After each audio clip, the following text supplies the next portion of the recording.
Muito, muito. Boa noite, ouvintes do Junta Médica. Nesta segunda-feira, 24 de julho, 24 de julho, 18 graus em Porto Alegre. 18 graus em Porto Alegre. Eu não sei o que está vendo aqui, que eu não estou vendo os. Agora sim. Hoje nós vamos tratar de um tema no Junta Médica, um tema que é dolorido. Vamos tratar de dois males, duas doenças que são cruéis. Mas que precisam ser enfrentadas. Nós precisamos conhecer. Informação é fator de saúde, informação é fator de alívio.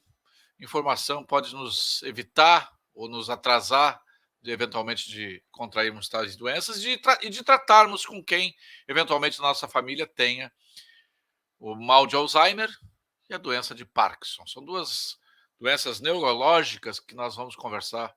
Reunimos 3 especialistas hoje. A prevalência no Brasil do Alzheimer é 6 vezes maior do que a do Parkinson. Hoje, atualmente, nesse momento, tem 1.200.000 brasileiros com Alzheimer e cerca de 200.000 com Parkinson. E a cada ano, 100.000 novos casos são descobertos de Alzheimer. O Alzheimer, o Aloysio Alzheimer, ele morreu com 51 anos do coração. Então, ele não morreu novo, com 51 anos. E depois nós vamos ver, ao longo do programa, vamos falar também do Jean-Martin Charcot, que acho que é o primeiro neurologista, né? Ele que tipificou e classificou boa parte das doenças que existem hoje, doenças neurológicas, a esclerose múltipla, a esclerose lateral amiotrófica. Vamos também, ao longo do programa, dar uma pincelada nessas outras enfermidades. Para conversar com a gente, sempre num oferecimento de Hertz. Hertz é a farmacêutica especialista em Consumer Health, com mais de 200 produtos em farmácias de todo o Brasil. Eu tive lá na Hertz visitando o laboratório. É fantástico que nós tenhamos aqui no Rio Grande do Sul uma empresa com mais de 70 anos, um laboratório com mais de 70 anos, que começou com o primeiro remédio, a primeira fórmula adquirida pela Hertz, o senhor Hertz, que veio lá da Alemanha ao tempo da guerra, montou com seu irmão, seu primo, e comprou a fórmula do Galenogal em Pelotas, e montou isso que é hoje uma potência, que é a Hertz. Para conversar conosco nesta noite fria de julho, dia 24 de julho de 2023, 18 graus em Porto Alegre, nós convidamos o Dr. Henrique Mor, neurologista do Corpo Clínico do Hospital Mãe de Deus e preceptor da residência médica em neurologia do mesmo hospital. Tem essa carinha de novinho aí, não, mas ele já tem estrada, o Henrique Mor. O Luiz Marrone, que esteve sexta-feira conosco lá no Boa Tarde Brasil, que nós antecipamos o Dia Mundial do Cérebro, que seria no sábado. Nós fizemos um programa especial sobre o cérebro. Eu até quero perguntar para ele se ele já sabe fazer o cubo mágico agora. Não, estou aprendendo ainda, estou com algumas dificuldades ainda. Leva só uns 15 dias para fazer. Mais ou menos isso. Diego Meneghetti fazia em 12 segundos, só para nos humilhar, né, o Marrone? Impressionante. O Marrone, que é do Hospital Mãe de Deus, professor da Faculdade de Medicina da UBA, professor do Departamento de Ciências Morfológicas da URGS. Também conosco o paulista William Martins, neurologista do Hospital São Lucas da PUC. Ele foi neurologista da PUC do Hospital São Lucas de 2012 a 2015, especialista com especialização em epilepsia e neurologia clínica no Epilepsy Center da Cleveland Clinic, Ohio, nos Estados Unidos. Aliás, Cleveland, Porto Alegre estava há muito tempo tentando ser a Cleveland brasileira, onde se transforma, onde possa ser um hub de saúde. Nós temos grandes especialidades aqui, grandes especialistas nas diversas áreas da medicina, hospitais de excelência aqui, de alta complexidade. O Porto Alegre pretende ser uma Cleveland brasileira. O William também é professor de medicina, neurologia na UBRA. Quero dar as boas-vindas aos nossos convidados enquanto os nossos ouvintes, você já vai dando um oi aí pro tio Júlio, daqui a pouco lê todo mundo que está aqui. Todo mundo que mandou oi, o tio Júlio vai dar um abraço aqui. E já prepare a sua pergunta aqui na segunda metade do programa, nós vamos passar aos ouvintes. Aqueles que têm o meu WhatsApp, o pessoal e o das listas de transmissão do tio Júlio, que não quiserem mandar pergunta aqui, porque às vezes envolve um familiar, fica meio pode ficar meio constrangido, manda no meus WhatsApp. Tenho os dois aqui abertos, tá certo? Boa noite, doutor Henrique Mor. O Rio Grande do Sul tem alguma especificidade? O Rio Grande do Sul está na média brasileira de casos de Alzheimer e Parkinson, ou nós temos mais ou menos do que a média nacional? Boa noite. O Henrique Mor, deixa eu desmutar aqui. Vai lá. Deu. Boa noite, Júlio. Boa noite, Marrone. Boa noite, William. Boa noite aos ouvintes. São duas doenças ao mesmo tempo diferentes, assim, mas muito parecidas no que se refere a... São ambas as doenças neurodegenerativas mais comuns. E nessa pergunta, como são duas doenças muito relacionadas ao fator de risco idade, né? A gente acaba tendo como um envelhecimento um principal fator de risco, né? Então, locais de uma expectativa maior de vida, inevitavelmente vão ter mais casos daquela doença, especificamente do Alzheimer, né? Sinceramente, eu não sei se os colegas têm na ponta da língua, eu não sei qual a prevalência, a incidência anual do Parkinson no Rio Grande do Sul comparado à média nacional, mas existe pouca variabilidade geográfica no Brasil de ambas as doenças. A gente tem alguns fatores de risco locais aqui para o Alzheimer, que é um estado, especialmente na Serra, com uma faixa etária mais elevada, né, uma expectativa de vida maior. E existe dentro do Alzheimer, do Parkinson, alguns fatores de risco fora a idade, como uso de pesticidas, insumos agrícolas, e a gente tem uma população, pessoas que vivem na agricultura, especialmente familiar, no interior do estado, que é uma população que pode estar mais sujeita a Parkinson, nesse caso. Obrigado, doutor Henrique. Doutor Luiz Carlos Marrone, explique para os nossos ouvintes quais as diferenças. A gente, claro, empiricamente a gente sabe, o Parkinson começa com uma tremedeira, depois vai aos poucos degenerando, pode acabar numa demência. O Alzheimer inicia com um esquecimento da memória recente e tal. Mas o que se diferem, basicamente, o Alzheimer e o Parkinson, e no que eles se assemelham, doutor? Boa noite. Boa noite, um privilégio estar participando aqui contigo, Júlio, com o doutor William, com o doutor Henrique, né? Bom, realmente são duas doenças neurodegenerativas, como o doutor Henrique falou, das mais prevalentes que a gente tem no idoso, né? E elas são bastante diferentes, assim, na sua gênese, na topografia, na região que ela comete do cérebro, né? O Alzheimer, ela começa cometendo mais a região temporal do cérebro, a estrutura do hipocampo, que é a estrutura que capta nossas novas memórias. Por isso que a gente vê, normalmente, a história natural do Alzheimer. O idoso começa com uma dificuldade mais de memórias recentes, de capturar novas memórias, e a posteriori começa a ter um declínio cognitivo de memória antiga também e outras funções, né? Mas o hipocampo fica em que região do cérebro? O hipocampo é uma estrutura do lobo temporal, da região mais lateral do cérebro. Têmporas. Das têmporas, exato. O lobo temporal mais relacionado às têmporas mesmo, né? Ao osso temporal. Essa estrutura, na verdade, o hipocampo é a grande região que é responsável por capturar as novas memórias cerebrais, né? Uma falha nessa região vai fazer a gente ficar com uma amnésia para situações de memória recente. O Alzheimer começa assim, né? Já o Parkinson, ele é um distúrbio de um neurotransmissor, que é a dopamina, que é um neurotransmissor fundamental para o nosso movimento, né? E na falta da dopamina em algumas regiões específicas do nosso cérebro, que a gente chama de núcleos da base, a pessoa começa a ficar com tremor, que é o sintoma mais descrito do Parkinson, mas com outros dois que atrapalham muito, que é uma rigidez A pessoa diz assim, olha, parece que eu estou enferrujado. Quando a gente vai examinar ela, ela está travada, né? E também com movimentos lentos, né? Então, assim, tremor, movimento lento, se sentir mais rígido e com grande risco de queda, né? Então, assim, o quadro do Alzheimer é um quadro mais de memória. O quadro do Parkinson é um quadro mais motor. O que assemelha as duas é que são duas doenças neurodegenerativas.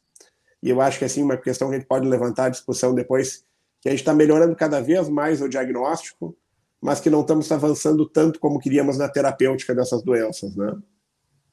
Tá certo. Obrigado, doutor Marrone. Doutor William, ele falou aqui sobre... o Marrone falou sobre dopamina. Isso é produzido por uma determinada região do cérebro. Tem algumas atividades que ativam a dopamina. Isso, por exemplo, sei lá, caminhada, exercício físico, sexo, sei lá. O que afeta, o que estimula a geração de dopamina? Boa noite. Boa noite, tudo bem? Boa noite a todos. Boa noite, Henrique. Boa noite, Luiz. Boa noite, Júlio. A dopamina é um neurotransmissor que na realidade, ele é amplamente distribuído no sistema nervoso central. Tem algumas regiões, assim como o tronco encefálico, que tem projeções que vão para todas as regiões do cérebro. Mas a dopamina ela é conhecida como o neurotransmissor do prazer e do querer. Né? Então, toda vez que a gente quer fazer alguma coisa, que a gente vai atrás, que a gente procura, que a gente se excita com algo, ele ativa a liberação de dopamina, né? Essa é uma via que a gente chama de via mesocortical, que vem aqui bem para frente da região do lobo frontal e que faz com que a gente queira as coisas, né? Quando a gente se apaixona, por exemplo, tem um grande fluxo de dopamina e a gente fica louco por aquela pessoa, né? Quando se tem alguma pessoa que seja viciada em álcool ou drogas, mesma coisa, vai ter um influxo de dopamina muito grande nessas regiões. Então, qualquer coisa que ative a nossa sensação de prazer vai ter uma liberação automática de dopamina, né? Mas não necessariamente a mesmo tipo de dopamina que falta na doença de Parkinson, né? Como o Luiz falou ali, a doença de Alzheimer se inicia na grande maioria das pessoas, acúmulo de proteínas anormais na região temporal, né? Que é onde ficam os hipocampos, que são as regiões da memória. Já na doença de Parkinson, a principal região que morre é uma região que a gente chama de substância negra, que literalmente é porque ela é uma substância que é preta, fica bem na base do cérebro, e ela manda projeções de dopamina para modificar, assim, a parte motora, né? É negra, né? É a região negra, né? Substância negra, exatamente. Então, quando esses neurônios morrem, quando chega, assim, 90% deles já morreram, a gente começa a ter os sintomas de doença de Parkinson mesmo, né? Os clássicos que a gente conhece, como os tremores, a perda de movimento, né? E principalmente a instabilidade postural também. Então, assim, para esse tipo de dopamina específico, a gente não consegue, assim, ativar de modo simples, né? A gente pode fazer fisioterapia para facilitar o movimento. E nem complemento, né? nem um complemento externo de dopamina não resolve. Sim, usamos. Aí sim, aí são medicamentos, né? Nós podemos dar medicamentos. A dopamina, ela não consegue entrar muito bem no cérebro, né? Então, o que a gente faz? Né? A gente não consegue dar dopamina porque ela não passa pela barreira do cérebro entre o sangue, né? A barreira hematocefálica. A gente dá o que a gente chama de levodopa. Né? A levodopa, ela consegue passar pela barreira e ela vai lá na substância negra, naqueles neurônios que ainda estão vivos, né? Que estão trabalhando a mais, e eles conseguem produzir o excesso de dopamina para fazer com que a pessoa tenha o retorno dos movimentos. Isso é uma coisa fantástica de ver, assim, a gente vê no consultório, a gente dá o remédio para a pessoa, assim, numa dose um pouquinho maior, faz um teste, meia hora depois, os sintomas da doença de Parkinson quase desaparecem, né? Pois é, obrigado, doutor Willis. O tio Júlio está todo cheio de curiosidade aqui. Né? O doutor Henrique, o doutor William falou que é o seguinte, quando se descobre que a pessoa está... Quando vem à tona os sintomas, já 90% dos neurônios daquela região já morreram. Não tem como acompanhar precocemente, por algum exame de imagem, a evolução do número de neurônios naquela região e tomar medidas preventivas ou se antecipar no tratamento, doutor? Essa é a grande pergunta, especialmente no caso do Alzheimer, né? Porque ambas as doenças, hoje tem bem consolidado o conhecimento que são doenças que se iniciam no corpo até 1-2 décadas antes delas começarem os primeiros sintomas, sabe? Então, o cérebro, ele tem uma grande reserva para poder lidar com o insulto. Então, seja no caso do Parkinson, com essa proteína chamada alfa-sinucleína, ou do Alzheimer com beta-amiloide, que vão gerando um dano neuronal, o cérebro ele vai lidando com aquilo ao longo de muitos anos. E falando especificamente nessa pergunta, no Alzheimer, um grande alvo terapêutico hoje é o Alzheimer precoce, ou até nos estágios pré-demência. E tu tem que chegar nesse diagnóstico. E é um desafio de chegar nesse diagnóstico. Hoje em dia a gente tem até alguns exames, a gente pode conversar depois, mas eles ainda são caros, eles são de difícil acesso. Mas as moléculas novas que estão que se está tentando um tratamento mais eficaz dessas doenças, eles vão exatamente nesse alvo, descobrir uma doença bem no início, com testes que consigam pegar um estágio muito inicial, tá?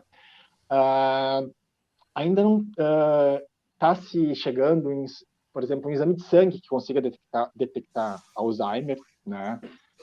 Isso ainda não está na nossa realidade, mas existem tentativas para chegar nisso que o senhor comentou agora, de exames muito precoces para detecção. A questão, o que a gente vai fazer com isso?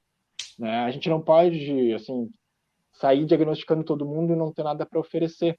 Né? Então, eu vejo nas doenças neurodegenerativas, o Alzheimer está um pouco na frente do Parkinson nesse sentido, uma evolução para diagnóstico precoce para que a gente possa, assim que surgirem, tratar logo que surgirem os primeiros sintomas. E aí entra a prevenção, né? Como é que se faz para prevenir o aparecimento dessas doenças? E elas têm vários fatores de risco parecidos. De uma forma geral, fatores de risco cardiovasculares, que a gente fala para infarto, para AVC, eles são muito atuantes também nos casos de demência. O que tem a ver com a irrigação do cérebro? Sim, existe uma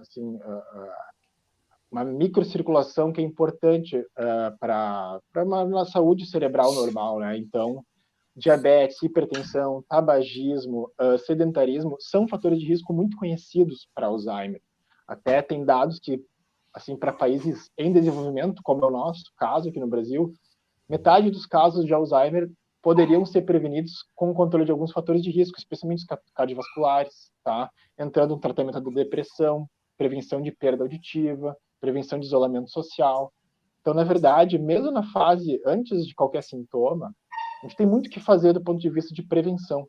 Tá? Não é 100%, né? A gente fala de escolaridade, a gente estava conversando antes de entrar no ar aqui, é algo protetor, vai tornar a doença mais leve, provavelmente ela vai evoluir numa taxa menos veloz, mas não é 100%, né?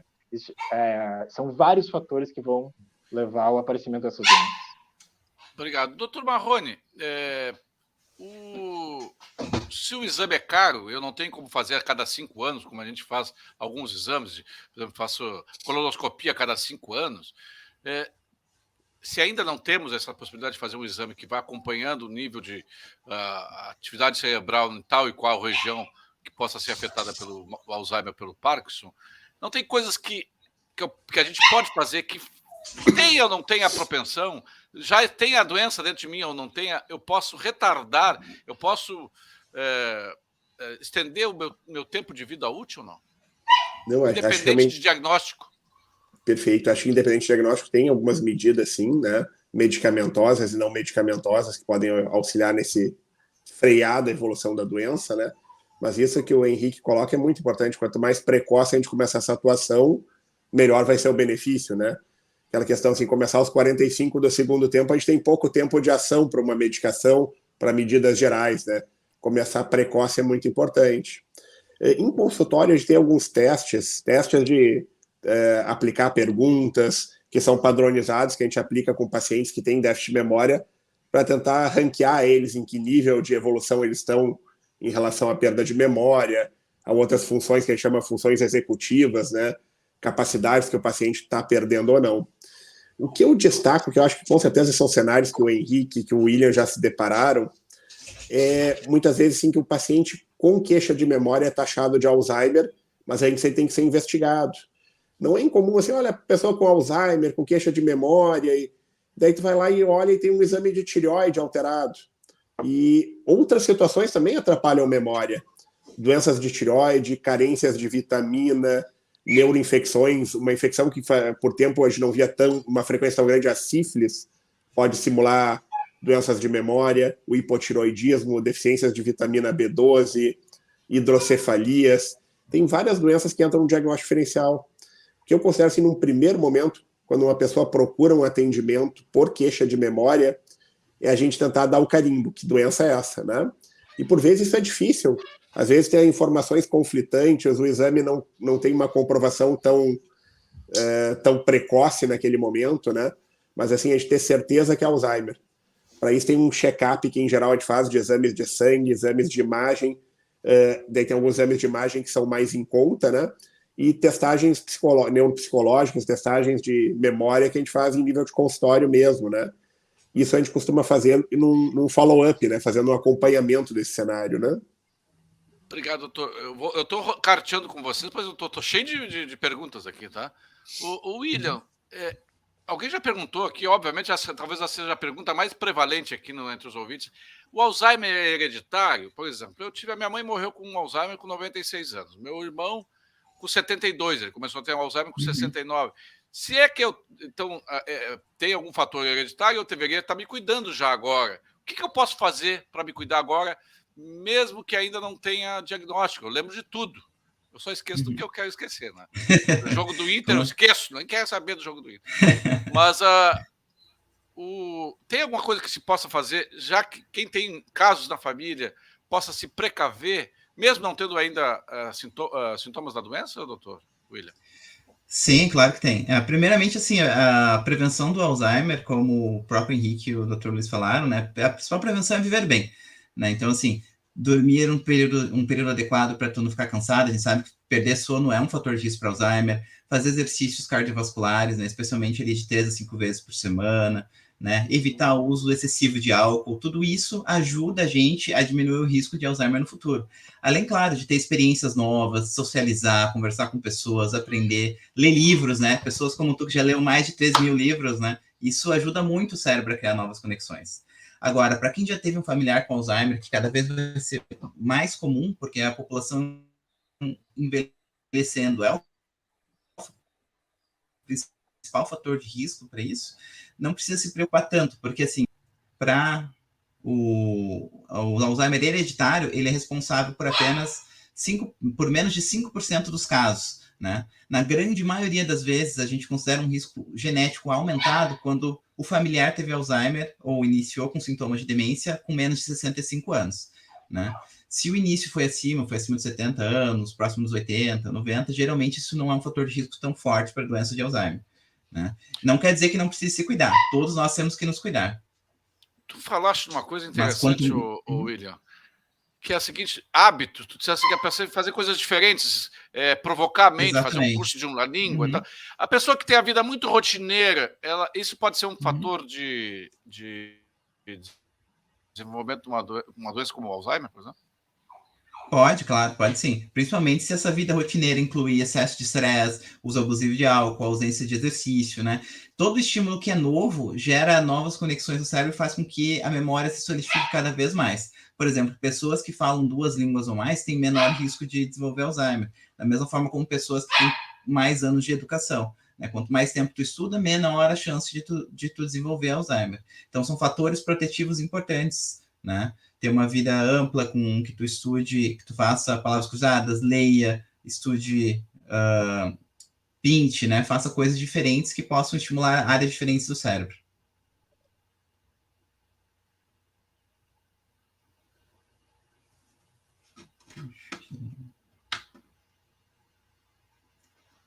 Acho que ele caiu. Acho que o Júlio caiu, enquanto isso vamos continuando conversando aqui. Tá voltando. Alô, caiu aqui. Vocês estavam me ouvindo ou não? Não. Não, ali a partezinha final não escutei. Agora estamos. Agora é o seguinte, falhou a internet aqui.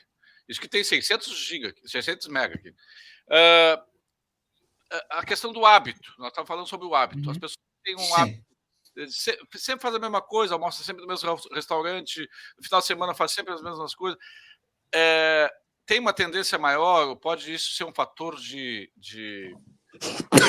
idade do Alzheimer? E por outra, quem se provoca, quem está sempre inventando coisa diferente, pode retardar a possibilidade de aparecer surgimento do Alzheimer? O efeito da rotina, a gente não tem muitos estudos sobre isso, né? Mas como eu estava falando antes ali, se tu faz coisas diferentes, tu pega caminhos diferentes, tu faz teu cérebro desenvolver mais memórias, né? Porque tu indo para um caminho habitual, teu cérebro praticamente se desliga, né? Tu seguindo uma rotina no teu dia a dia, teu cérebro entra no modo automático, onde ele vai gastar pouca energia, né? Com menos esforço. Isso é automático para qualquer coisa, seja para o músculo e para o cérebro também. Então, quanto mais novidades tu tiver, quanto mais coisas novas tu aprender, principalmente se forem coisas de alto estímulo, como uma nova língua, pintura para quem nunca pintou, né, estimular o cérebro com leitura. Escrever com a mão esquerda. Escrever com a mão esquerda. Escrever com a mão esquerda, claro, também é um estímulo, né? Os então, canhotos não, os canhotos tem que escrever com a mão direita. Tem que ser o contrário. Os ambidestros vão ter que escrever com o pé. Obrigado, William. Não, pode completar. Não, mas como eu falei, assim, é tudo sobre hábitos, né?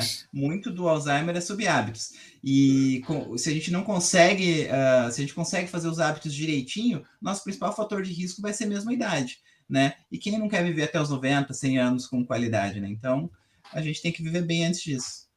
Obrigado, doutor William. Eu quero primeiro quero mandar um abraço aqui para os nossos ouvintes, aqueles que mandaram um oi aqui, a Elizabeth Abad, o João Paulo Lafontoura, Israel Bisotto, o Jack Flash, o Osmar Bigelmeier, o Marco Giovanni Rutsatz, a Cláudia Araújo, o Ricardo Cesseglo, o Egon Breitenbach, o Jorge Ramos, Luiz Carlos Lissot, a Vânia Lofiego, o tio Júlio não vai fugir dos exercícios. Meus ouvintes já sabem que eu sou preguiçoso, né? O João Souza, o Ricardo Nogueira, parabéns pelo programa Abação, o Henrique. O Ricardo Nogueira é colega de vocês lá no Mãe de Deus. No Mãe de Deus. Sim. O Ricardo Nogueira é o seguinte: todos os dias ele almoça num lugar diferente e posta a comida no Instagram para a gente ficar babando. A Fernanda Bezo, o Ricardo Osório, a Maria Isabel Martins, a Lúcia Lambi, o Agnaldo Gonçalves, o Jorge Luiz Jongo, João Grando, o Ari Alcântara, lá de Brasília. Quem mais? Aqui tinha mais um monte de gente. Me permite, Maria Isabel Martins, uma grande pesquisadora em envelhecimento de mulheres. Né? Olha aí. Colega de Ubra. Maria Isabel Morgan Martins? Isso, ela disse assim: meu esposo tem 3 faculdades, estudou pra caramba a vida toda, falava fluentemente o inglês, o espanhol, e com 58 anos foi diagnosticado com Alzheimer. Acredito que não seja por aí. E agora? Quem é que se habilita aí? Eu posso falar até um exemplo. Vai lá, primeiro o Henrique, depois o William. Você sabe que minha primeira paciente com Alzheimer, pós-formada, era uma bióloga, professora da URGS, pós-graduação em Harvard. Né? Então, existem coisas não controláveis na vida. Uma dessas coisas é a genética. Né? A gente fala muito em fatores de risco modificáveis. Né? E tem coisas, a grande maioria da carga dessas doenças que são multifatoriais, a gente tem como agir. A gente está falando tudo isso que a gente conversou até agora. Mas tem uma parte que está impressa no nosso DNA, né? E que está ali e vai nos colocar um destino genético em algum período da nossa vida. Existem genes para Alzheimer muito bem conhecidos. Pré-senilina 1, pré-senilina 2, gene da proteína precursora amiloide, e um outro chamado ApoE4 também. Então, são 4 exemplos, alguns deles hereditários, o ApoE4 confere mais risco do que ser tão determinante assim, mas se tu tem uma carga genética, especialmente nesse caso, 58 anos, provavelmente era um Alzheimer genético, sabe? Então, mesmo toda a escolaridade do mundo, isso está muito claro naquele filme Para Sempre Alice, né? Que é um dos filmes recentes que aborda essa questão do Alzheimer, que é também uma pessoa com alta escolaridade teve um Alzheimer precoce. Então, infelizmente, tem essa parte que é mais difícil, é mais fácil de diagnosticar a causa, tem um gene bem determinado, mas ela vem num quadro muito precoce que a gente não consegue agir em cima. O William queria falar sobre isso, William? Perfeito, exatamente isso que o Henrique falou, né? Existe um interplay entre as duas coisas, né? Como se fosse um jogo de corda, né? Então, a gente puxa com hábitos saudáveis de vida de um lado e a genética puxa do outro. A depender da nossa genética, né? Pode ser que um lado ceda e o outro não.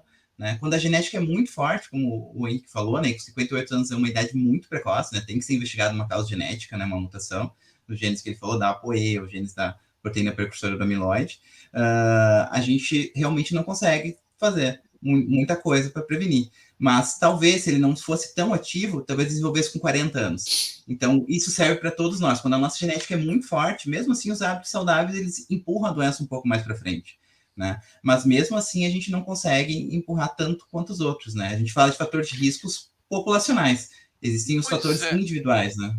Tem 100 anos, mais de 100 anos essa doença, que foi a doença deve ter dado da humanidade, mas foi tipificada, estudada, classificada há mais de 100 anos. Em 1901, a Aloísio Alzheimer já tinha catalogado essa enfermidade. O que evoluiu em termos de diagnóstico, Marrone? O que evoluiu em termos de diagnóstico e de prevenção e de paliativos nessa guerra aí? Quanto nós ganhamos de campo nessa guerra? Não, é até interessante voltar na história do Alzheimer, né? O Alzheimer, quando ele descreve a doença, ele se baseia numa série de casos, né? Esses cérebros que ele estudou, eles foram guardados no banco de cérebros e, obviamente, muitos anos depois, quando analisado, se descobriu que muitos dos Alzheimers que ele escreviam eram outras doenças, né? Que ele pegou a ideia pessoas que na época tinham uma idade elevada para entre 50 anos, mais ou menos, que na época era um idoso, né? E desenvolveu um distúrbio de memória, mas a posteriori se viu que muitos dos diagnósticos do Alzheimer não estavam corretos, né? O que se evoluiu muito, na verdade, foi em métodos diagnósticos, né? Vou botar assim, na minha época de residência para hoje, a evolução já é grotesca, né? Na minha época de residência, o que eu fazia era, a gente solicitava as ressonâncias magnéticas medindo o tamanho do hipocampo. Era a ressonância magnética com o volume do hipocampo. A gente calculava, botava lá numa tabela estatística qual é mais ou menos o tamanho que o hipocampo tem que ter, né? Com o tempo, vamos botar assim, nos últimos anos, a gente vem numa evolução muito grande, né? Tem um exame que chegou muito forte na parte da imagem, de imagem funcional, que é o PET scan, né? Que tem ajudado muito no diagnóstico precoce, e biomarcadores, né? Exames feitos numa coleta que a gente faz do exame que é o líquor, né? Que é o líquido que tem ao redor do nosso sistema nervoso central, né? Auxiliam muito em diagnóstico e diagnóstico diferencial, né? Realmente, a gente evoluiu muito no diagnóstico. No tratamento, a gente tem terapêuticas que a gente usa, basicamente, assim, alguns remédios que são aprovados no FDA, que a gente tem aqui aprovados pela Anvisa nesse cenário, mas são muito frágeis ainda, assim. Pois é, mas doutor, é só em relação ao Alzheimer ou a todas as doenças neurológicas degenerativas? Por exemplo, ela parece que também não tem grandes resultados, né? Não tem grandes terapêuticas, né? A ela já é uma doença até assim mais acelerada, mais grave, com outro nicho de agressão, né? E que também é uma doença neurodegenerativa e que a gente... uma doença que foi descrita inicialmente pelo Charcot, que a gente conversava no início aqui. Jean-Martin Charcot, na Petit-Salpêtrière, né? E realmente a gente... Sabe, tem uma frase do Charcot, depois eu até pego o livro dele aqui atrás, eu tenho, que ele descreve assim que a esclerose lateral amiotrófica é uma doença neurodegenerativa motora em que a progressão dos sintomas acontece em 14 meses, e essa é a sobrevida do paciente. E se eu for falar isso hoje, 200 anos depois, não está errado. Né? A gente não evoluiu. Dois amigos que morreram de ela, e foi mais ou menos esse tempo aí, que no máximo que eles tiveram. Conosco aqui também, voltamos já em seguida, doutor Marrone, conosco aqui também, eu não referi, o Ricardo Fazolo,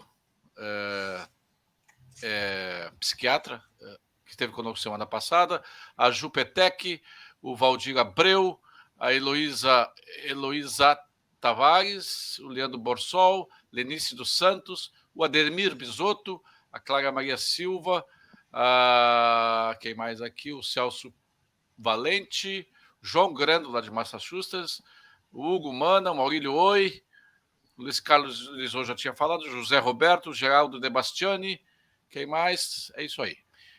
Eu quero convidar, vocês já vão anotando as perguntas aí. Quem não deu oi aqui pro tio Júlio, quem eu não falei, é porque não deu oi, nem um oi aqui, seu ingrato. Vamos fazer o seguinte, eu vou deixar agora os três médicos conversando um tempo sozinhos, alguns minutos, 5 minutos talvez. Depois da volta, eu venho, faço o comercial da Hertz e faço as perguntas para as perguntas dos nossos ouvintes. Então, vou deixar os nossos médicos conversando sozinho e o tio Júlio vai dar um tempo.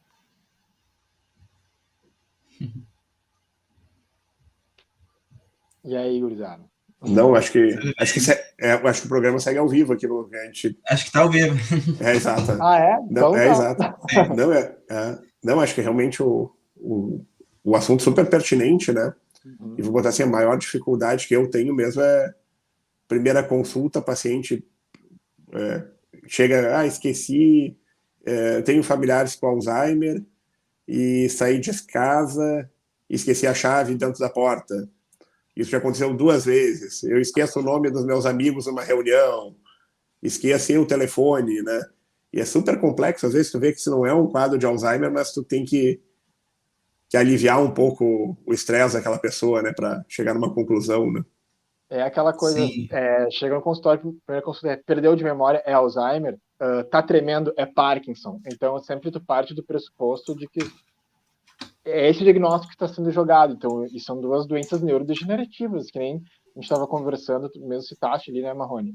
Às vezes uma hidrocefalia de pressão normal, né? Que é uma coisa potencialmente reversível, né? Então, às vezes, tem que entrar mais nessa de desmistificar aquele diagnóstico que já está sendo dado previamente. E é muita ansiedade, assim, e medo, né, em relação ao diagnóstico, né, com um carimbo de que se tu recebe esse diagnóstico, não tem mais nada o que fazer, tua vida acabou, a partir dali é só para baixo, né. É muito difícil desmistificar isso da cabeça das pessoas, né, e às vezes até é difícil mostrar às pessoas que elas não têm uma demência, que elas não estão evoluindo para doença de Alzheimer, né. Muitas pessoas, às vezes, estão deprimidas, estão sem muito estímulo cerebral, né. Eu peguei vários pacientes, assim, pós-Covid, né, que tinham parado de trabalhar, tinham se isolado, não estavam tendo mais nenhum contato social e, de repente, a memória não estava funcionando, né? Mas que tipo de memória a gente está formando, né? Se a pessoa não tem nenhum vínculo social, emocionalmente não está bem, não está conseguindo dormir direito, né? Eu estou pegando cada vez mais pacientes jovens, assim, com queixa de memória, mas que não conseguem dormir direito, não fazem exercício, estão sempre estressados por causa de trabalho, né? Com pouco convívio social. É bastante interessante, assim, tentar convencer as pessoas, não, para tu ter uma memória boa, né, tu realmente precisa estimular o cérebro e o corpo, né, é muito difícil, às vezes, aceitar, assim, que algumas coisas dependem da gente, né, não estão só acontecendo conosco. Não, e eu acho outro fato também, né, que a gente vê seguido, assim, né, esse medo do familiar, né, puxa, minha mãe tem Alzheimer, né, meu pai tem Alzheimer, qual é a minha chance de ter? É uma pergunta que muitas vezes a gente não vai chegar numa resposta em percentual, que é muitas vezes que a pessoa quer, né? O que eu tenho, vou dizer assim, trabalhado muito com as pessoas é a ideia assim, olha, se tem esse medo, vamos desenvolver atividades, vamos fazer um curso, vamos aprender um instrumento musical, curso de idiomas, mudar a rotina, né? Eu sempre faço uma provocação, né? Quantos telefones tu sabia decor na tua infância? Quantos tu sabe hoje? Tá jogando tudo na agenda do telefone celular. Como é que tu vai para tua casa? Tu digita no Waze ou tu pensa no caminho que tu vai fazer até a tua casa, né? E tem uma série de métodos que a gente pode exercitar o cérebro, né? E por vezes terceiriza para a tecnologia, né? Eu uso o Waze direto. Obrigado, nossos... eu gosto dessa partezinha que a gente fica que nem o voyeur, só ouvindo a conversa de vocês, né? Eu ia falar, mas desculpa, Júlio, tem uma coisa que a gente está falando da complexidade de sintomas como hoje. Tu vai falar, cuide do seu estômago, cuide do seu fígado. E se vem uma campanha, cuide do seu cérebro, o quão complexo que é isso, a complexidade que é esse órgão, e que é isso que o William falou. Basicamente, a prevenção para Alzheimer é viver bem, né? Ou por Parkinson, mas isso engloba muita coisa, né? Isso que a gente está falando é uma vida social, é uma vida emocional, é uma vida de atividade física, é uma vida profissional. Então é super complexo de como atuar em todas essas frentes para levar um melhor desfecho possível no futuro. Né? Obrigado, doutor. Eu quero mandar também um abraço aqui para... que eu não vi aqui, não tinha visto a Juzinha Azevedo, Luiz Carlos Bueno, ali a Mara Ribeiro, Mana, o João Garcia, a Vera Silva, o Ricardo Ascioli Guerat, o Vinícius Boeira, a Sônia Amara, Quem mais aqui que eu não tinha visto aqui? O Dalnei Fur, Saulo Menezes de Castro, seu Menezes. Seu Menezes está com 85, 86 anos, está aqui. Quem mais? O Leandro Kolodny. O Gumana eu já tinha falado. Guri Assador. Ô, Maurício, eu me esqueci da última vez que tu fizesse churrasco e me convidasse. Tens que me convidar mais seguido para eu não esquecer, tá, o Guri Assador. Eu vou falar aqui para vocês de 3 produtos da Hertz. A Hertz tem mais de 200 produtos Consumer Health. Você mais pode, não precisa de receita, mas você não pode abusar, né? É bom sempre ter uma indicação médica. Tá com um gripe, resfriado, paracetamol, 400 miligramas, maleato de não vou conseguir dizer. É o Resfenol. Compra o Resfenol. Vocês estão rindo, né? Eu quero ver se vocês vão conseguir falar. O seu efeito é rápido e seguro, fazendo com que desapareçam prontamente todos os sintomas, inclusive a coceira, permitindo isso. Não, tio Júlio está lendo errado. Tio Júlio, te liga, Brasil. O Resfenol conta com uma fórmula completa composta por analgésico, antitérmico, antialérgico e descongestionante, que promove múltipla ação com os principais sintomas da gripe e resfriado, com ação a partir de 15 minutos. Eu sou testemunha, funciona mesmo. O Sanazar, esse sim, é líder do tratamento de piolhos, lêndia e sarna. Você tem criança na idade escolar, tem neta na idade escolar, tem filho? Então, tem que comprar o Sanazar, líder no tratamento de piolhos, lêndias e sarna. Seu efeito é rápido e seguro, fazendo com que desapareçam prontamente todos os sintomas, inclusive a coceira, permitindo a cura em um único tratamento. E, por fim, o Calotrate. O Calotrate é uma linha de tratamento para calos e verrugas. Está aqui, o Calotrate está aqui.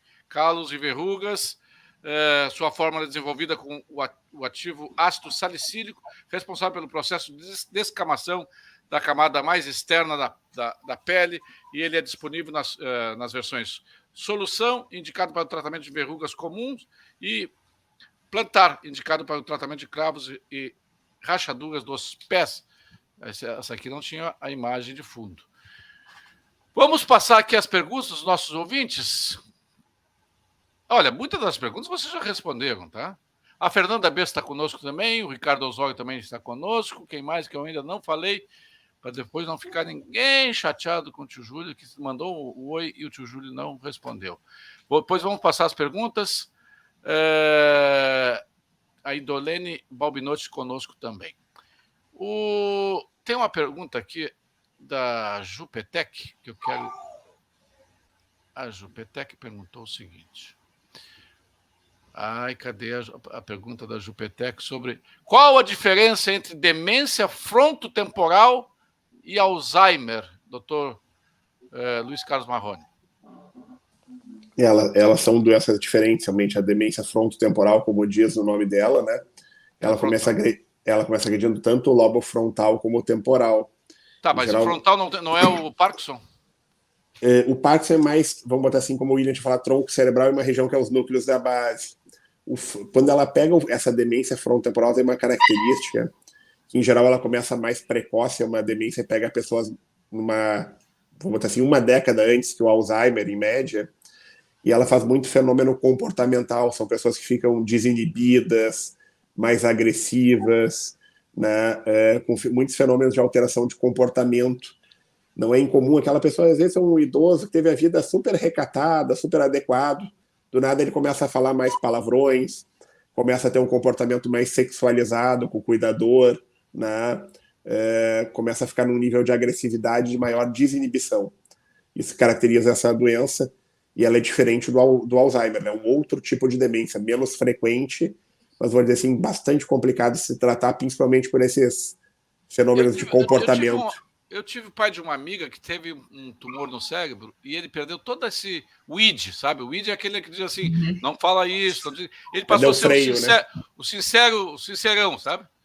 Mas como tu tá feia hoje? Alguma coisa assim. Ele dizia para as pessoas, não tinha problema, não tinha o freio. Vamos botar assim, é uma desinibição do lobo frontal, né? Que faz esse freio, né? Até eu vi que tem alguns psiquiatras nos assistindo, eles trabalham muito com essa... Em geral, quando tem demência frontotemporal, em geral, a gente faz umas parcerias neurologistas e psiquiatras no atendimento desse perfil de paciente. Tá, mas essa doença também é degenerativa, não? Também é considerada uma doença neurodegenerativa. Diferente do Alzheimer. O Alzheimer ele usa muito o que é o beta-amiloide, que é uma proteína que vai acarretar a doença, né? Aí a gente fala de uma outra que é a proteína tau, que se deposita em outros lugares e vai gerar essa doença. Né? Obrigado, e o grande problema dela é que ela é muito precoce, né? A gente vê pessoas jovens tendo ela.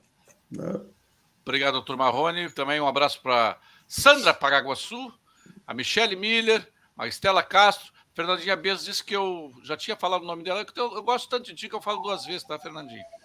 Saí bem, né? Vamos mandar aqui.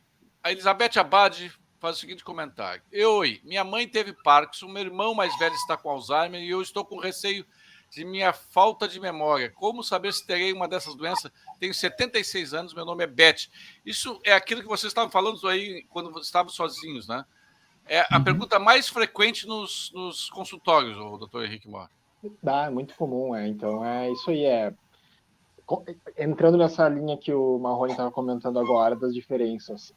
Apesar de serem ambas demências, ambas doenças neurodegenerativas, o início dessas doenças é diferente, né? Por exemplo, a demência frontotemporal pega mais comportamento, mais linguagem, o Alzheimer pega mais memória, né?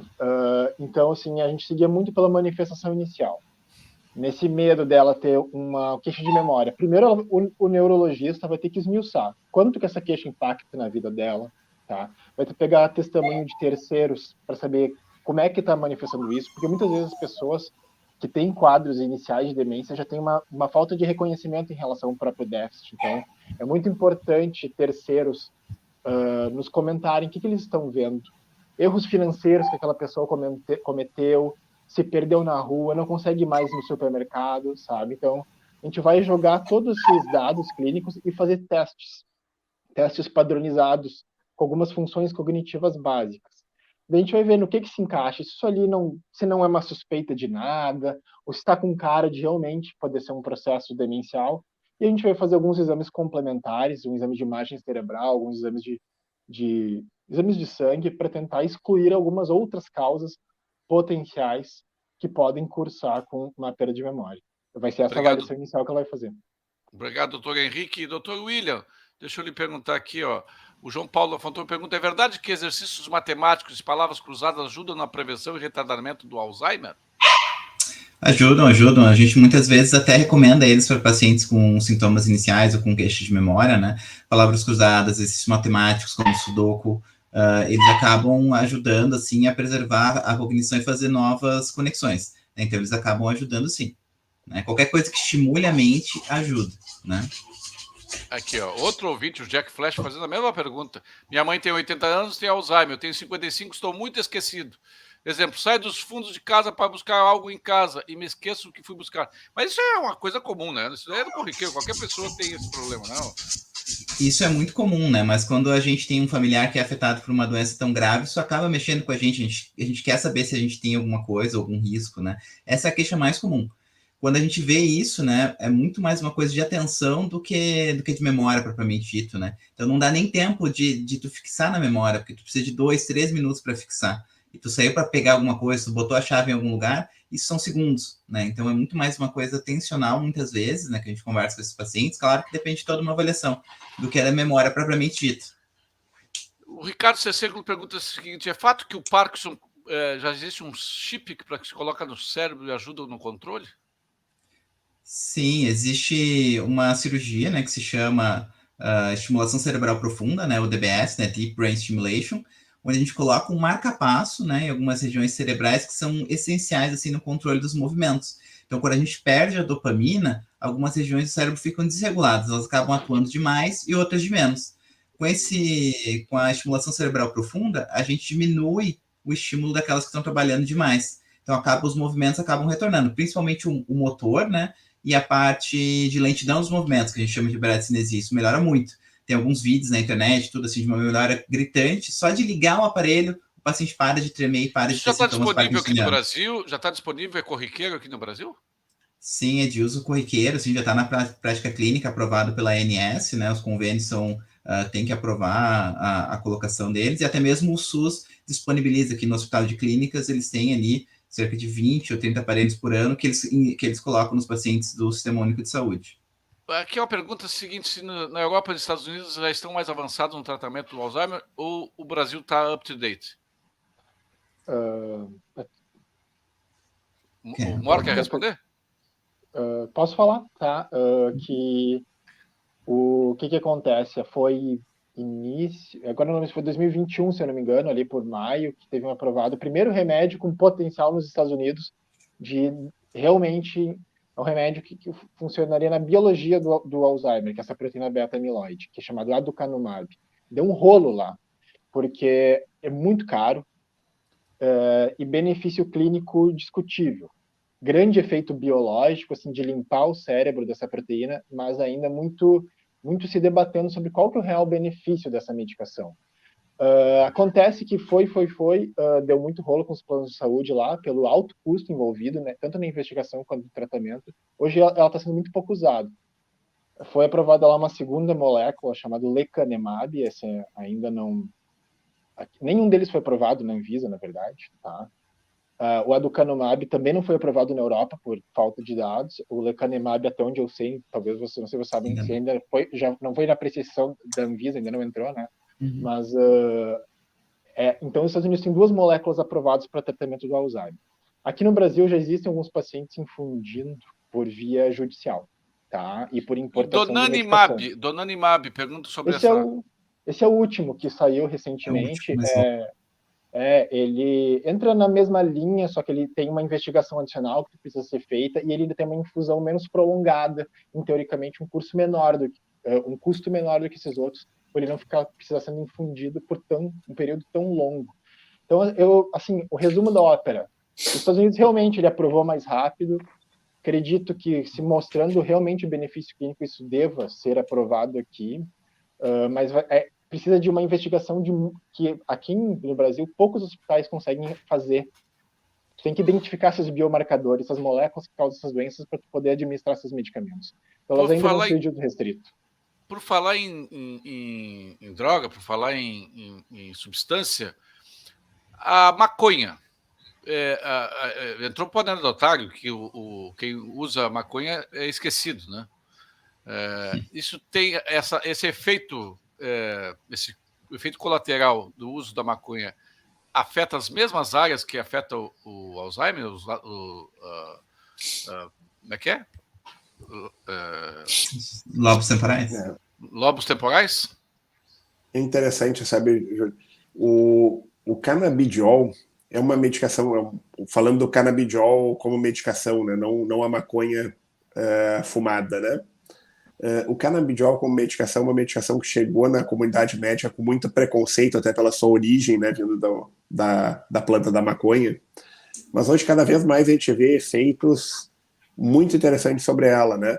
O William tem uma experiência muito grande em epilepsia, depois ele pode colocar até sobre na epilepsia nas infâncias e alguns tipos específicos de crise. Mas o canabidiol, ele é muito interessante, a ação dele cerebral, que ele funciona como um regulador de muitos neurotransmissores. O neurotransmissor está muito alto, ele baixa. Está muito baixo, ele aumenta. Ele parece assim, tipo o gerente da fábrica, né? Então, assim, tem algumas formulações diferentes de canabidiol, né? E tem que se avaliar muito o perfil do paciente. Né? Mas o paciente não fica zuzubem, né? Fica zuzubem? Não, até assim, pensando no efeito farmacológico, não, sabe? A gente tem canabidióis diferentes, né? A gente tem o canabidiol que a gente chama de free, que ele não tem tetraído-canabidiol na composição, e a gente tem o full espectro, que tem o THC, tem o tetraído-canabidiol. Esse, por vezes, ele pode dar um barato. Dar um barato, assim. Né? Mais uma pergunta para o senhor, doutor, depois vou passar para o William Martins, aí vou querer até saber um pouquinho sobre epilepsia. O Jorge Ramos pergunta o seguinte: depois de manifestar o Alzheimer, ele é muito progressivo, avança muito rápido? Quanto tempo estimado para que o paciente, do esquecimento de fatos, e datas até não reconhecer os filhos, o cônjuge e os próximos? Essa pergunta, infelizmente, a gente não sabe responder, porque a evolução ela varia muito de pessoa para pessoa. Às vezes a gente tenta usar alguns preditores de neuroimagem, alguns preditores de ranquear por testes neuropsicológicos, mas ele pode ser surpreendido tanto positiva como negativamente. Avaliar a velocidade da evolução, quanto tempo eu vou levar para chegar em tal estágio, é algo muito difícil. E a gente não tem uma fórmula mágica para isso. É muito, muito variado.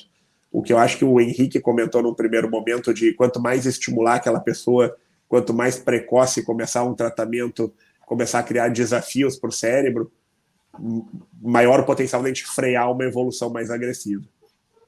Obrigado, doutor Marrone. Doutor William, a pergunta do Luiz Carlos Lisot. Uma pessoa mais jovem que teve amnésia global transitória, uma vez somente, pode perder a memória? Tem alguma coisa a ver com Alzheimer ou pode desenvolvê-lo com o tempo? A amnésia global transitória uma doença, um distúrbio neurológico agudo, né? No qual a pessoa perde a memória durante algumas horas, né? Fica muitas vezes repetindo assim, onde é que eu tô, o que está acontecendo, né? E não consegue formar nenhuma memória durante algumas horas, né? No máximo até 24 horas, né? Isso acontece porque tem um inchaço dos hipocampos, né? Agudo, a gente não sabe muito bem o porquê, mas imagina-se que seja um aumento do fluxo venoso nos hipocampos, que faça com que esses hipocampos, como se desse um reboot, né? Então, ali durante aquelas horas, ele não consegue formar novas memórias. Mas depois disso, depois desse dia, que a pessoa perdeu a memória do dia, né?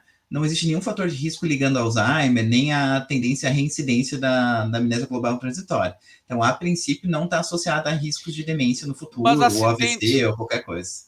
Acidentes com traumas na cabeça, que a pessoa perde a memória por um tempo e tal, depois... Traumas no crânio, na cabeça, pode desenvolver um Alzheimer ou um Parkinson? Pode. Tem muito que a gente chama assim de demência pugilística, né? Quando tu tem golpes repetidos na cabeça, principalmente mesmo se forem pequenos, né? Quando existe um movimento do cérebro na cabeça, ele acaba rompendo pequenos axônios, né? Então, cada vez que tu faz isso repetidamente, seja isso por esportes como futebol americano, boxe, ou qualquer outra luta, né? Isso faz com que vá aumentando o acúmulo dessas proteínas anormais. E pode ser que desenvolva. O Mohamed Ali. Mohamed Ali desenvolveu o clássico, Parkinson. Né? Ele desenvolveu Parkinson e depois ele desenvolveu demência pugilística por causa da evolução dos traumas que ele teve ao longo da vida, né? Então, assim, se tu tem vários traumas repetidos, pode ser um fator de risco importante, né? Doutor, o Marrone Luiz Carlos Marrone disse que podemos falar um pouquinho sobre o uso do canabidiol na epilepsia. Como é que é? E o que é epilepsia? Já aproveitando assim, talvez dê causa a um programa específico sobre isso. Mas, rapidamente, o que é epilepsia e como é que funciona a substância? Perfeito. A epilepsia é o meu dia a dia, né? O que eu mais vejo no consultório são pacientes com epilepsia, né? Minha subespecialidade.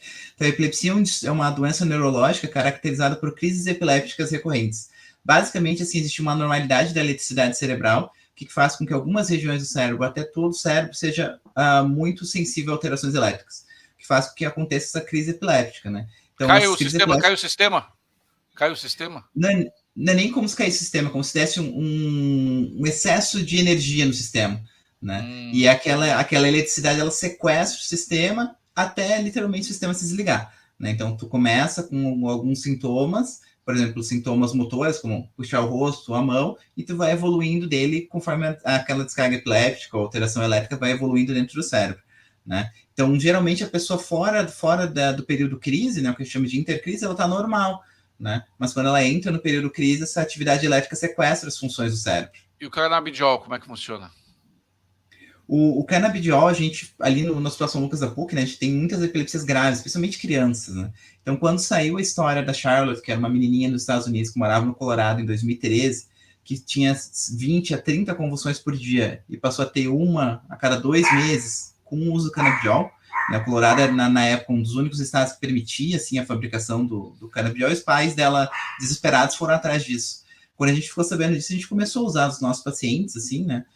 O canabidiol foi um dos primeiros lugares a começar a usar. A gente começou a ver que realmente algumas crianças com epilepsias muito graves da infância, que a gente chama de encefalopatias epilépticas, melhoravam muito, né? Então elas saíam de ter 50 crises por dia para ter uma crise a cada 2 semanas, né? Então, assim, era um alívio para os pais bastante importante. Além disso, outras coisas que a gente via que essas crianças melhoravam a interação, melhoravam o sono, melhoravam outros aspectos de vida, da vida diária, né? Como o Marrone falou, né, o canabidiol em si ele não tem nenhum componente psicoativo. Então, ele não é para dar nenhum barato. O canabidiol que eu costumo usar no meu consultório é para crianças, pessoas com epilepsia, é o puro, né? Então, ele não dá nenhum barato. O que ele faz é realmente, ele modifica ali a eletricidade cerebral, né? Ele atua também em conjunto com alguns anticonvulsivantes para modular a eletricidade cerebral, né? Então, ele tem sido bastante efetivo, especialmente para crianças, né, com epilepsia. Obrigado. Nós temos muito pouco tempo agora, já bateu as 9 horas, mas eu vou fazer algumas últimas perguntas e considerações dos ouvintes. Eu peço assim, 30 segundos para cada um de vocês para ir fazendo as respostas. Antes, eu quero pedir o seguinte, inscreve no canal, tá ali, inscrever-se, não seja um mal educado. Vai ali, se inscreve no canal para você receber e dá um like aí para você receber as notificações e aí ajuda o tio Júlio a ter mais abrangência. O Junta Médica chega em mais gente. Eu vou lendo aqui, eu até vou abrir a tela aqui. Quem quiser se habilitar, se habilite, tá? Para responder bem rapidinho, vamos fazer um bate-bola, assim, um ping-pong, tá? O Alzheimer tem fases. A primeira é a falta de memória, até pode ser meio divertida. A segunda é a teimosia, a terceira é a agressividade, que eu acho mais triste. Depois vem a perda de movimentos. É isto? Tem mais alguma fase? Quem responde?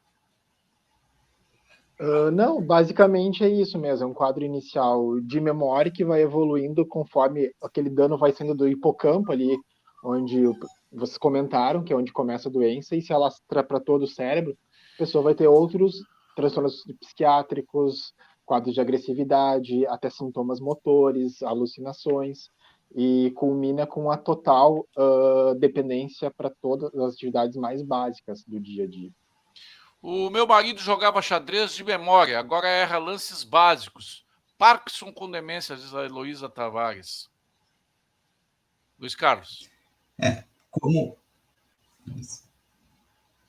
Pode ser, Luiz, pode. O William começou a responder, pode responder, William. Realmente, como o Henrique falou, né, muitas dessas doenças com proteínas anormais, elas se acumulam numa parte do cérebro e às vezes elas vão evoluindo a partir dali, né, como a doença de Parkinson, ela inicialmente se acumula aí na região do tronco cerebral, mas ele vai viajando, né, essa proteína anormal, ela vai viajando pelo cérebro, podendo daí também causar um quadro demencial, né. Então, isso com o evoluir da doença pode acontecer, mas geralmente são alguns anos de doença para chegar nesse nível, né, de doença de Parkinson. O Luiz Carlos pergunta o que é microangiopatia cerebral? Tem a ver com Alzheimer? Pode ter, e pode ter também a ver com demência vascular, que é microangiopatia é um achado bastante comum em exames de ressonância magnética, tem que se ver muito qual é a monta que ela está apresentada, mas é a lesão de microvasos cerebrais que vão fazer pequenos pontinhos de alteração de circulação cerebral. Por vezes não tem nenhum significado clínico, mas quando algo mais avançado pode gerar queixa de memória, pode gerar quadro de vertigem, pode se manifestar por vários sintomas. Né? O meu esposo usa óleo medicinal, que ajudou muito, diz a Maria Isabel Martins. Qual a demência... Não, isso já falamos sobre demência frontotemporal. Que mais?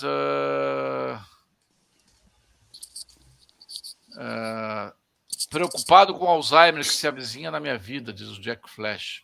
Pois é, que às vezes às vezes assim, aquilo que o homem teme é isso que lhe sobrevém, já dizia o Salomão. Ficar demasiadamente preocupado com isso também pode ser um fator psicológico, que pode virar um fator psiquiátrico, que pode virar um fator neurológico. Ou estou errado?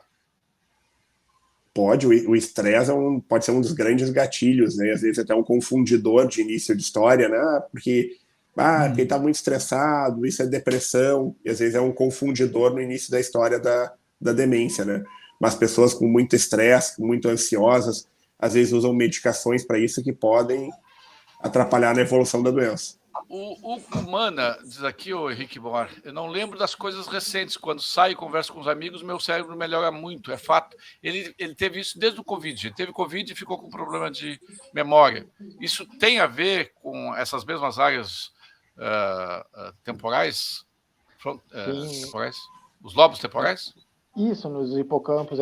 Logo no início do Covid ficou claro que ele tinha algumas manifestações longas, e um deles é o tal do brain fog, que é a névoa cerebral, muito comum no pós-Covid, que leva a déficits de memória, normalmente algumas perdas de memórias recentes, sem grande prejuízo na atividade, um quadro não progressivo.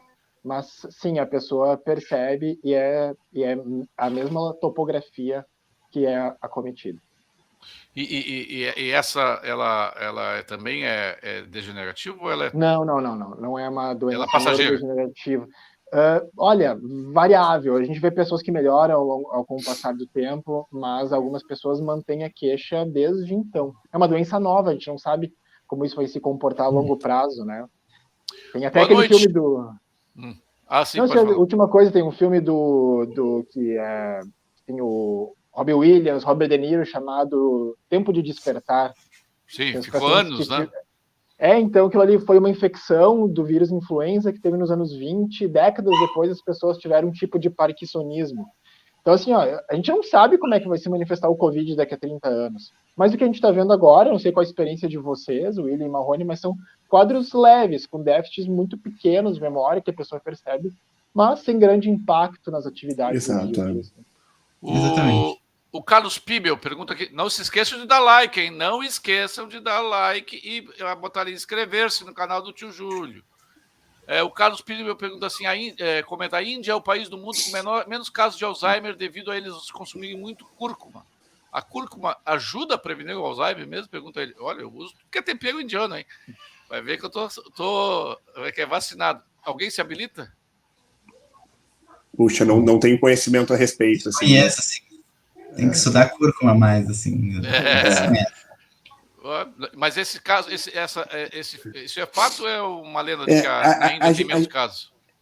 Não sei, sabe que a gente escuta muito assim, aquela questão da dieta mediterrânea, né? Dieta feita na Itália, na Grécia, né? A gente vê populações bastante idosas e aquele perfil do idoso aqui da Serra também, né? Lá quase centenário e com a cabeça boa, né? Então, seu vinhozinho ali de vez em quando, estão dizendo todo dia no almoço, uma dieta mais saudável, né? Azeite de oliva, né? A gente vê muitos benefícios dessas dietas. O Vinícius Tavares diz assim, a partir dos 60 anos, cursei a escola Método Supera, Porto Alegre, ensina exercício de memorização, jogos, utilização do ábaco, soroban, e exercícios para o cérebro, leitura, mudança de rotina. É uma... Tá salvo. Tá salvo. Paulo Afonso Pereira também está conosco. O aparecimento de neuropatia dos membros inferiores pode ser um indício dessas doenças? Pergunta a Michele Miller. A princípio, não, assim, né? A neuropatia periférica pode ter diversas etiologias, né? Às vezes até pode estar associado com perda de memória, por exemplo, em deficiência de vitamina B12, mas geralmente não é um sintoma associado com doença de Alzheimer ou doença de Parkinson, né? A princípio, pode ser manifestação de outras doenças, até mesmo diabetes, né? Que é extremamente comum. O Paulo Afonso Pereira pergunta se o Alzheimer pode ser hereditário. Eles já responderam aqui que representa 5% dos casos de hereditariedade. Em geral, nas pessoas que são mais jovens, né? O Alzheimer bem mais jovens, familiares, né? Que iniciaram precocemente, né? Não tem nada a ver. E o Parkinson também é hereditário? Então, o Parkinson, da mesma forma, tem um pouquinho menos ali de 5%. O fator de risco principal daí são familiares acometidos com menos de 55, 50 anos, né? Um pouquinho mais cedo assim do que os pacientes que têm doença de Alzheimer. O Osmar Bigelmeier pergunta o seguinte, o síndrome das pernas inquietas e Parkinson tem alguma relação? Pois tomo Stabil para poder dormir. Quem se habilita? Pernas inquietas. Sim, ambos são um distúrbio do movimento e o que elas têm também de comum é o pramipexol, né, que é a medicação que pode ser usada para ambas as doenças. E alguém aqui, 3 pessoas estão dizendo assim, por favor, abre a porta para o cachorrinho, deixa ele sair, ou deixa ele entrar. É o meu cachorro. Inclusive, meu cachorro chama... Meu cachorro chama Charcot. O Charcot. Aproveitar aqui, ó, tio Júlio. Ah. Você está following Charcot, Charcot. A história da Salpêtrière. Né? Ali muitas das descobertas da neurologia nasceram lá na Petit Salpêtrière, na França. Pois é o Jean-Martin Charcot, foi o Papa, ele que mais ou menos iniciou a invenção da neurologia, né? É o pai da neurologia moderna, gente. Em 1866 a 1878, o Charcot trouxe todos os conhecimentos. Excelente mesmo tema, a tua entrevista, os entrevistados, diz o Ricardo Fazolo, psiquiatra. Já o Ricardo Nogueira está falando de almoço no sábado. Imagina o seguinte, né? Nós estamos na segunda-feira, o Ricardo Nogueira já está convidando para o almoço de sábado. Ele não quer esquecer. O Henrique, o Henrique e o William trabalham com o Luiz Carlos há muito tempo? Bastante tempo. Puxa, o William conhece eu fiz minha residência na PUC, né, na neurologia da PUC. O William fez alguns anos depois de mim. Hoje eu fui preceptor dele na residência. Não tem dúvida, mais brilhante lá da nossa equipe. E você já viu o show dele com o Bruno, não? Não. Bruno e Marrone? Não, ainda não sou tão bom de violão e de cantar. Mas o William é meu colega de Ubra, hoje lá nós dois, junto com a professora Secchini, que já participou aqui do Juntamente, o André Secchini, né? Somos professores da neurologia na Ubra. O Maurício Piedras também aqui conosco. Chegou ao final. Quero agradecer ao Henrique Mora, William Martins, Luiz Carlos Marrone. Não esqueçam de dar o like e de seguir o canal do Tio Júlio. Quero dar 30 segundos para as considerações finais. Henrique Mora. Muito obrigado, Júlio, pelo espaço, Marrone, William, pelo dividir também essa hora que achei que ia dar para falar bastante, mas o assunto é muito grande, daria para expandir muito, mas assim, acho que a gente falou, espero ter sanado as dúvidas e parabéns pelo conteúdo, Júlio. Muito obrigado, eu que agradeço. William Martins. Bom, muito obrigado a todos, né? Boa noite, Júlio, boa noite, Henrique, Luiz, Gustavo ali que está deixa o Charcot entrar aí, deixa o Charcot entrar. E o Marrone, o Bruno, é Bruno o nome dele, não?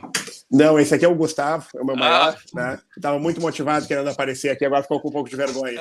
Normal. Olha ali o Charcot. O Charcot. Que figura! Esses são muito... Eu tenho um gato, eu tenho o Farinha, minha mulher tem a Maisena. Para Maisena eu sou só apenas um senhorzinho que compra comida. Mas o Farinha eu tenho que fechar a porta, senão ele entra aqui e quer aparecer nas lives aqui.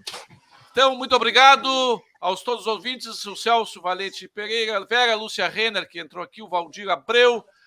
Todos vocês sejam exageradamente felizes. Isso é uma vacina para a maioria das doenças. Sejam exageradamente felizes. Não guardem rancores, não guardem ressentimentos. Digam que amam, abrace, beije e sejam felizes. Um beijo do tio Júlio. Tchau. Tchau. Boa noite.